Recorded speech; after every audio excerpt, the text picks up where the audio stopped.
Hello, in this video I want to show you how to activate and use keyboard Clipboard on Redmi 12.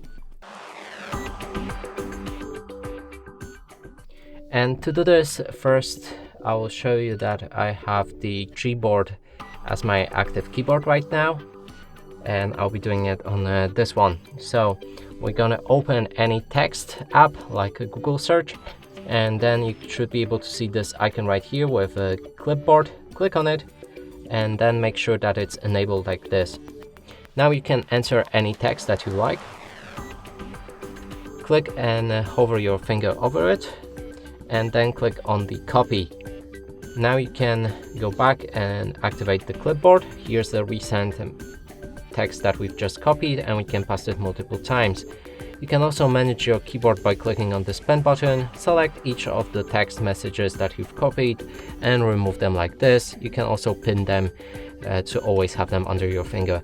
And that's it for this video. Hope you like it. Please consider subscribing to our channel, leave a like and a comment below.